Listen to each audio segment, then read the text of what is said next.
생명이신 하나님의 은총이 부활주일 예배에 오신 강조신의 교우 여러분들과 함께 하시기를 기원합니다. 아멘. 한 주간 평안하셨나요? 아멘. 감사합니다.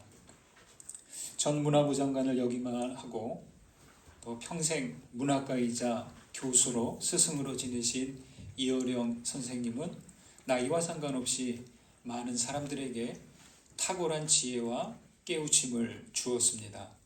소천하신 지 벌써 1년이 지났는데요. 그분의 책을 여러 권 보았지만 저는 소천하기 전에 나온 마지막 수업이라는 인터뷰 글에 큰 울림을 받았습니다. 아마도 죽음을 마주한 채로 나누는 대화였기에 그 어떤 순간보다 진솔한 고백이 나와 있습니다. 진행자가 선생에게 죽음에 대한 공포가 없으십니까? 이렇게 물었습니다. 그러자 선생은 평생 호스피스 사역을 한 엘리자베스 퀴블러 로스가 자기 죽음을 마주했을 때의 이야기로 자신의 심정을 고백했습니다. 퀴블러 로스는 자기는 그때까지 타인의 죽음을 다루었는데요. 그것은 동물원 철창 속에 있던 호랑이였다는 거죠. 여러분, 호랑이가 얼마나 사납습니까? 그러나 그 사나운 호랑이도 철창 속에 있으면 아무것도 아닙니다. 그런데 이제 퀴블러 로스가 자신의 죽음을 앞에 둔 그때는 호랑이가 철창을 나와 자기한테 지금 덤벼들고 있다는 거죠. 철창을 나온 호랑이처럼 자신의 죽음은 각자에게 전혀 다르다는 겁니다. 머리로 생각하는 죽음과 척추 신경으로 감각하는 죽음은 이렇게 거리가 멀 수밖에 없습니다. 어떤가요? 에둘러서 하는 말인 듯하지만 선생은 죽음을 마주한 자기 심정을 아주 정확하게 이야기했습니다. 얼마 전 서울에 갔다가 이어령 선생의 일주기 추모 전시회를 다녀왔습니다. 전시장에는 선생의 책들과 인터뷰 영상들이 쭉 소개되어 있었는데요. 그리고 전시장에는 소천하시기 전까지 글을 쓰던 책상을 그대로 가져다 놓았는데 마치 잠깐 자리를 비운 것 같고 금방이라도 헛기침을 하면서 다시 들어와서 그 책상 앞에 앉을 것 같은 느낌이었습니다. 그렇게 둘러보면서 저는 벽에 적어 놓은 글귀들에 사로잡혀서 잠시 멈추곤 했습니다. 그중 2가지만 소개해드립니다. 하나는 이겁니다. 창조와 파괴는 동전의 양면 같은 거야. 창조를 하려면 먼저 파괴를 해야 돼. 딱 한 줄입니다. 여러분 한번 생각해 보십시오.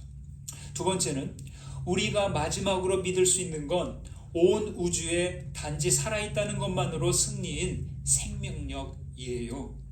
어떤 절망의 시대에도 생명의 힘은 놓치지 않았으면 해요. 이렇게 말이죠. 창조만 생각하지 말고 창조와 파괴를 같이 생각하라는 겁니다. 당연합니다. 삶만을 이야기하지 말고 삶과 죽음을 같이 말해야 한다는 겁니다. 그렇지만 파괴를 위한 창조가 아니고 죽음을 위한 삶이 되어서는 안 된다고 합니다. 끝까지 믿어야 하는 것은 살아있다는 것, 생명의 힘을 놓치지 않기를 당부하고 있습니다. 저에게 이 말은 성경 말씀처럼 다가왔습니다. 여러분, 생명의 힘을 내려놓아서는 안 됩니다. 어떻게든 우리는 살아야 합니다. 그런데 그냥 사는 게 아닙니다. 생명의 힘으로 사는 겁니다. 알렉산더 슈메만이라는 신학자가 이렇게 말합니다. 죽음은 하나님을 부정하는 것입니다. 생명 현상의 궁극적인 결론, 변치 않는 진실이 죽음이라면 모든 피조물이 굴복하고 마는 최상의 법이 죽음이라면 하나님은 존재할 수 없습니다. 그리고 그분과 관련된 모든 창조 이야기, 모든 기쁨, 생명의 빛은 완전히 거짓말일 것입니다. 저는 이 말에 전적으로 공감하고 동의합니다. 여러분, 그렇죠? 최상위에는 죽음이 아닌 생명이신 하나님이 계시다는 사실입니다. 우리는 하나님을 부를 때 어떻게 불러요? 살아계신 하나님라고 하잖아요. 이게 그냥 부르는 부름이 아니죠. 결코 습관적인 호칭이 부름이 아닙니다. 하나님은 생명의 하나님, 생명의 힘, 생명의 바탕이십니다. 그래서 생명의 하나님을 모른다면, 부활 생명이신 그리스도를 믿지 못한다면 우리는 언제나 그 죽음 앞에 무릎을 꿇고 말 것입니다. 그런데 여러분, 죽음은 무엇이고 부활은 무엇입니까? 죽음과 부활이 우리에게 얼마나 가깝게 체감되고 있습니까? 연령대에 따라 다르겠지만 그와 상관없이 삶과 죽음은 우리 앞에, 바로 앞에 놓인 실제적인 것이라는 겁니다. 오늘 말씀을 함께 나누는 동안 삶과 죽음, 죽음과 부활이 우리에게 실제적인 것으로 다가올 수 있게 되기를 바랍니다. 오늘은 부활주일입니다. 사순절 순례 여정 끝에 맞는 부활절이기에 어느 때보다 남다른 마음입니다. 겨울을 지나야 봄이 오고요, 밤을 지나야 아침이 오듯이 고통과 죽음을 지나야 부활의 봄, 부활의 아침이 오는 것이죠. 하지만 아침이 오기 전까지 아직 밤이고 아직 어둠입니다. 예수님의 죽음을 경험한 제자들과 여인들은 여전히 밤이었습니다. 여기 1절 말씀을 보실까요? 1절을 같이 읽습니다. 안식일이 다 지나고 안식 후 첫날이 되려는 새벽에 막달라 마리아와 다른 마리아가 무덤을 보려고 갔더니, 아리마대 요셉이 예수님의 시신을 받아서 새 동굴에 안치한 후 막달라 마리아와 다른 마리아는 무덤을 향해서 한참이나 앉아 있었습니다. 장례 첫날. 이틀 후 안식일 다음 날 새벽 두 여인은 다시 무덤을 보려고 갔습니다. 어째서 그 무덤을 보려고 간 것일까요? 사랑하는 주님께서 그 안에 계시기 때문에 간 것이죠. 예수님의 시신은 무덤 안에 있지만 여러분, 여인들의 마음에도 주님이 계십니다. 여인들의 마음은 아직 밤이고 아직 겨울이고 아직 어둠이고, 그래서 그들의 마음 또한 무덤일 것입니다. 여러분, 우리가 신뢰하고 사랑하는 이가 죽임을 당하면 어떤가요? 그냥 슬프고 비통할 뿐입니다. 예수님은 그들에게 희망이자 빛이고 구원이었습니다. 예수님을 따르던 모두의 머릿속과 그 마음속을 색깔로 표현하면 어떤 색으로 표현할 수 있을까요? 온통 검은색. 조금 좀 밝게 하면 짙은 회색 정도였을 것입니다. 그 무덤을 바라보면서 여인들은 어떤 마음, 어떤 생각이었을까요? 망연자실 그 자체였을 것입니다. 하지만 그래도 혹시 두 여인은 예수께서 거듭 순환 예고를 하셨을 때 제3일에 부활한다고 하신 그 말씀을 기억해내지 않았을까요? 알 수 없지만 그래도 저는 긍정적인 기대를 가졌을 것이라고 생각하고 싶습니다. 그런데요, 이때 큰 지진이 나면서 천사가 내려와 그 무거운 돌을 굴려냅니다. 여러분, 무덤이 상징하는 것은 뭘까요? 무덤은 죽음이고 절망입니다. 무덤에 놓인 돌은 삶과 죽음의 경계입니다. 산 사람이 그리 들어가지 못하고 죽은 이가 다시 열고 나오지 못하는 것입니다. 사람의 힘으로는 어림도 없습니다. 하늘에서 온 천사가 돌을 굴려내었습니다. 이것은 바로 하나님께서 우리 사람이 어찌할 수 없는 그 죽음의 경계를 치워내셨다는 것을 말합니다. 여러분, 무덤을 보려고 간 여인들은 이제 열린 무덤을 봅니다. 믿음 있음과 믿음 없음은 무엇이 다를까요? 여러분, 우리는 사람이지만, 같은 사람들이지만 믿음 있는 상태와 믿음 없는 상태의 다른 점이 무엇일까요? 그것은 믿음을 가진 사람은 믿음의 돌문이 열리는 것을 보는 사람이에요. 닫힌 채로 있는 무덤을 보는 게 아니라 그 무덤 문이 열린 것을 보는 사람이 믿음의 사람들입니다. 무덤 안에 예수가 아닌 무덤 바깥에 계신 예수를 보는 겁니다. 죽은 예수가 아니라 부활하셔서 살아계신 예수를 보는 겁니다. 어디서 예수를 봐야 할까요? 자기 삶의 자리에서 예수를 볼 수 있어야 합니다. 믿음 이전에는 죽음의 인생의 종착역이라고 알지만 믿음 이후에는 이제 죽음이 뭐예요? 종착역이 아니라 환승역인 것을 깨달은 사람, 역시 바로 믿는 자의 모습입니다. 서울에서 혹시 지하철을 타고 이동해 보신 적이 있으신가요? 제가 서울에서 지낼 때는 4호선까지밖에 없었어요. 지금은 한 9호선까지 있나요? 거기에다가 인근 이렇게 경기도나 그 위성도시에도 지하철이 있어서 얼마나 복잡한지 모릅니다. 그래서 수도권에서 지하철을 이용할 때 이 환승역을 이해하지 못하면 길을 잃어버려요. 목적지에 갈 수 없습니다. 이 환승역을 모르면 항상 밖으로 나가서 다시 헤매야 할 것입니다. 여러분, 예수님의 부활을 모르면 무덤을 종착역으로 보기에 그 다음 영원이신 하나님께로 나아가지 못한다는 겁니다. 믿음을 가진 사람, 믿음이 없는 사람의 차이가 바로 여기에 있습니다. 여러분은 부활하신 그리스도와 함께 무덤을 지나 영혼으로 나아가실 수 있게 되시기를 소망합니다. 6절을 보실게요. 6절 있습니다. 그가 여기 계시지 않고 그가 말씀하시던 대로 살아나셨느니라. 와서 그가 누우셨던 곳을 보라. 돌을 굴려낸 천사들을 만난 여인들은 크게 무서워합니다. 그 옆에 경비를 하던 경비를 서던 경비병들은 크게 두려워해서 거의 죽은 상태가 되었어요. 꼼짝도 못합니다. 그러나 여인들은 무서워하고 있을 때 천사는 여인들이 십자가에 못 박힌 예수를 찾고 있음을 알고 있다 하면서 안심시켜 줍니다.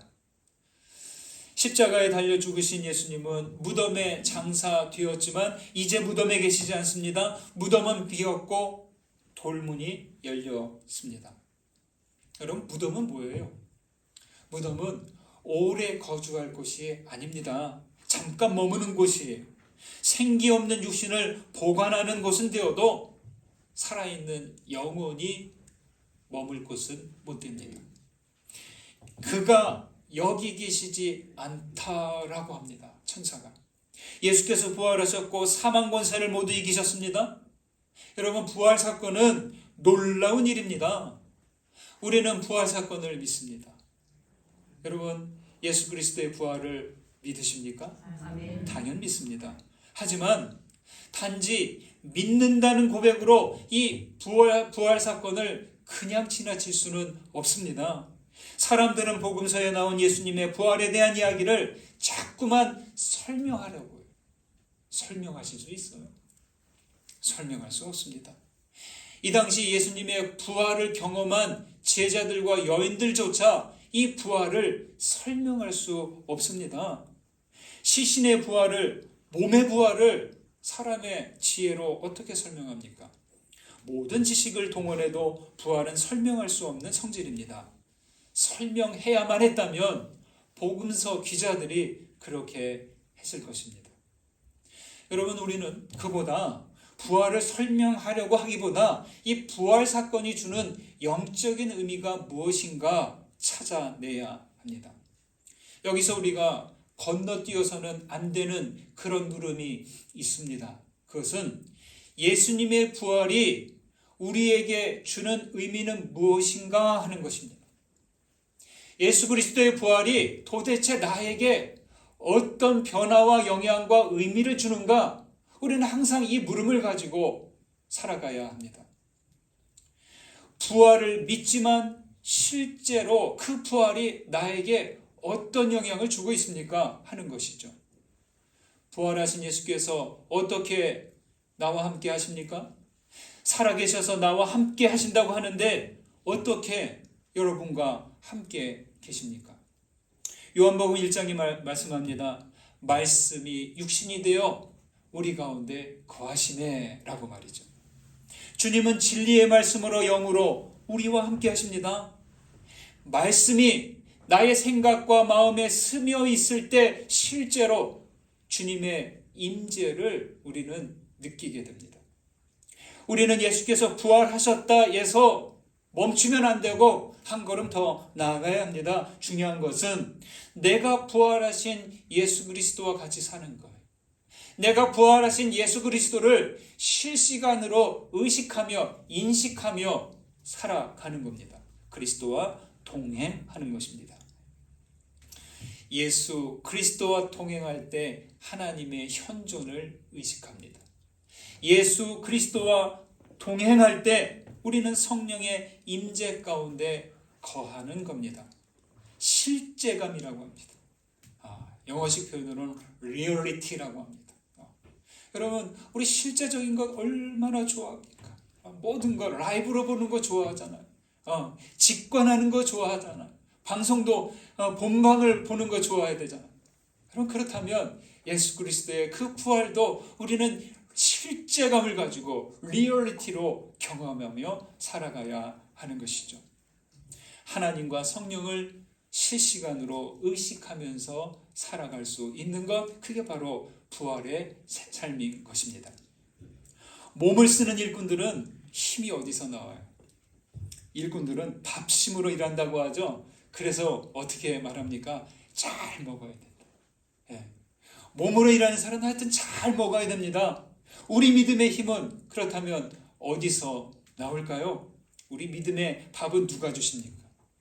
우리 믿음의 밥, 우리의 힘은 부활하신 예수님께로부터 옵니다. 우리 신앙의 힘은 여기에 있어요. 그래서 밥 주는 분과 가까이 지내야 됩니다. 힘 주시는 분을 가까이 해야 하는 것이죠. 우리가 왜 예수를 믿습니까? 물론 구원 받기 위해서, 영생을 위해서 예수님을 믿습니다. 맞아요. 근데 더 정확히 얘기하면 살아갈 힘을 얻자는 겁니다. 살기 위해서, 살 의미와 힘을 얻기 위해서 예수를 믿는 거죠. 그래서 그리스도인들은 예수를 믿기에 어떤 사람들이냐? 우리는 힘 있는 사람들입니다. 육신의 기력은 약할지 모를지라도 우리 내면에, 우리 영혼에 믿음의 힘은 갈수록 새로워지고 강해지게 될 것입니다. 나이 든 분들은 과거 이야기를 많이 하게 됩니다. 어떤가요? 그렇죠. 내가 옛날에 이랬었어 하면서 자기의 경험을 이야기합니다. 과거를 많이 이야기할수록 과거에 살게 됩니다. 어린이들은 늘 장래 희망을 말하죠. 커서 이런 사람이 될 거야. 커서 무엇을 할 거야? 라고 합니다. 그래서 어린이들은 미래에 삽니다. 젊은이들은 오늘 이야기를 많이 해요. 그래서 젊은이들은 현재에 사는 사람입니다. 그런데요, 과거도 중요하고 미래도 중요합니다. 그래도 어쨌든 우리는 어느 연령대이든 오늘을, 현재를 살아야 합니다. 신앙은 뭐냐? 오늘을 살아가기 위함입니다. 오늘을 잘 살아야 그 오늘이 나중에 행복한 추억이 되고 또 미래 또한 밝게 되는 것이죠. 현재에 사는 사람을 현존한다라고 합니다. 한자식 표현이기 때문에 되게 있어 보이지만 어려운 것 아니에요. 현존, 지금, 있다, 이런 뜻이에요. 따라서 부활은 죽고 나서부터의 부활이 아니라 오늘부터 하는 부활이어야 됩니다. 여러분, 부활신앙을 나중으로 미루지 마십시오. 그리고 나 혼자서가 아니라 부활하신 예수와 함께 살면 그것이 부활로 사는 거예요. 우리는요, 자꾸만 몸의 부활에 매이려고 합니다. 그러지 마십시오. 그거는 나중에 하나님께서 이루실 일이에요. 우리가 부활신앙이 있다면 오늘 그 부활의 믿음으로 살아가는 것이죠. 예수님은 여기 무덤에 계시지 않습니다. 그러면 어디에 계십니까? 부활하신 주님을 믿는 우리와 함께 현존하십니다. 따라서 우리 마음과 삶이 무덤이 되지 않도록 해야 됩니다. 어둠에 되지 않아야 되고, 절망이 있으면 안 되고, 미움과 어떤 욕망이 뒤덮지 않게 해야 됩니다. 죄의식이 쌓이지 않게 해야 됩니다. 부활하신 그리스도와 함께 오늘을 힘있게 힘차게 살아가시는 우리 모두 되시기를 축원합니다. 그 다음 10절을 보실까요? 10절을 함께 읽습니다. 이에 예수께서 이르시되 무서워하지 말라. 가서 내 형제들에게 갈릴리로 가라 하라. 거기서 나를 보리라 하시니라. 천사는 예수께서 예전에 거듭하셨던 말씀을 여인들에게 상기시켜 줍니다. 어떤 말씀을 기억나게 했습니까? 부활 후 제자들보다 먼저 갈릴리로 가서 거기서 너희를 만나겠다, 이 말씀을 생각나게 합니다. 여인들은 그래서 이 내용을 전하기 위해, 예수께서 부활하셨다는 것을 알리기 위해 막 달려갑니다. 그때 한 사람이 여인들을 불러세웁니다. 보니까 부활하신 예수님이에요. 여인들은 부활하신 주님을 만났어요. 그런데요, 여기서 주님은 또다시 갈릴리로 가서 거기서 보자 라는 말씀을 하십니다. 자, 갈릴리에서 만나자는 얘기를 누가 했어요? 천사도 얘기하고 예수님도 말씀합니다. 동일하게 말씀합니다. 그런데요, 어째서 갈릴리에서 보자고 하시는 것일까? 갈릴리가 뭐길래? 우리가 모르는 뭔가가 거기 있을 것 같아요. 모르지만 이렇게 볼 수 있습니다. 갈릴리는요, 하나님 나라 운동의 출발점이기 때문입니다. 삼국지 이야기에서 유비관우 장비가 어디에서 약속을 했어요? 알잖아요. 도원결이. 복숭아밭에서 술 한잔 놓고 우리 태어난 거는 다르지만 죽을 때 같이 죽읍시다 하면서 그 자신들의 그 결의를 했잖아요. 약속을 했잖아요. 그것처럼 예수님은 갈릴리에서 처음 제자들을 부르셨고 하나님의 나라를 선포하셨어요. 그런 점에서 갈릴리는 이들에게 아주 의미심장한 장소예요. 오히려 제자들에게는 예루살렘이라는 곳보다 더 의미 있는 장소가 여기 갈릴리입니다.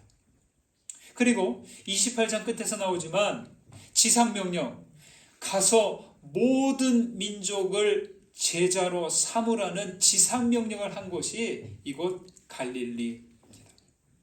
여러분, 하나님 나라의 선포는요, 예루살렘에서 끝나지 않고 두 번째 시즌을 갈릴리에서 다시 시작하시고자 합니다. 거기서 처음 마음을 돌아보고 새로운 출발을 하기 위해서였을 것입니다. 여러분, 부활신앙이 바로 이거예요. 초심을 살피고 얼마나 내가 성장했는가를 돌아보고, 그리고 앞으로 우리가 나아가고자 하는 방향을 살피게 하는 게 부활신앙이에요. 그것을 다시 살피게 하는 자리, 바로 갈릴리입니다. 자, 적용을 해볼게요. 여러분의 갈릴리는 어디입니까? 나의 갈릴리는 어디예요? 내가 예수를 처음 만나고 내 믿음이 들어차고 내가 구원을 확신하고 영생의 소망으로 일어선 그 갈릴리 어디입니까? 우리가 부활하신 주님을 경험한 그곳은 어디입니까? 멀리 있지 않습니다. 우리가 태어나고 자라고 살고 있는 여기가 갈릴리인 것입니다. 우리는 지금 여기서 그래서 부활신앙으로 살아가야 되는 거예요. 여러분, 오늘을 부활신앙으로 살아가야 그 다음 영원으로 나아갈 수 있는 겁니다. 사랑하는 여러분, 그리스도인은 무덤을 보는 사람이 아니라 무덤을 나오신 예수를 바라보는 사람입니다. 죽음은 환승역일 뿐입니다. 따라서 우리는 죽음을 지나 영원하신 하나님께로 나아가야 하는 것입니다. 부활하신 그리스도는 그를 믿는 모두와 함께 하시기에 신앙인들은 주님과 함께 오늘을 살아가야 하는 것입니다. 사랑하는 여러분, 어떤 절망의 시대에도 생명의 힘을 놓치지 마시기 바랍니다. 부활의 능력과 기쁨이 오늘 여러분 모두와 함께 가득 넘쳐나기를 주님의 이름으로 축원드립니다. 받은 은혜 기억하면서 거듭의 기도 드리십니다. 말씀과 함께 울림이 된가 살펴봅니다. 붙드시고 주님께 기도로 올려드리십시오. 기도하시겠습니다.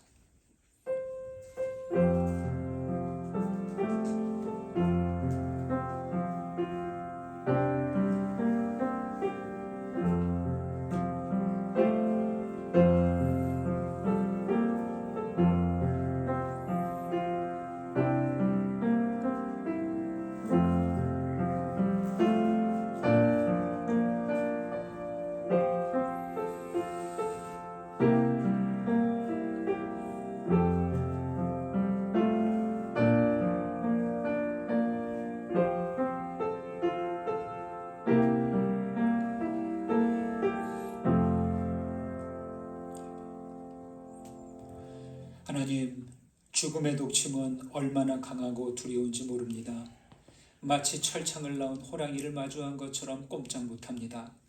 하지만 예수 그리스도께서는 죽음에 갇히지 않고 부활하셨나이다. 주님, 어떤 절망에 뛰일지라도 생명의 힘을 잃지 않게 하옵소서. 죽음이 최종이 아님을 알게 하옵소서. 부활하신 예수님과 함께 영원이신 하나님께 나가도록 우리를 이끌어 주옵소서. 그리고 우리의 갈릴리에서 주님과 함께 부활의 능력으로 살게 하옵소서. 예수님의 이름으로 기도합니다. 아멘.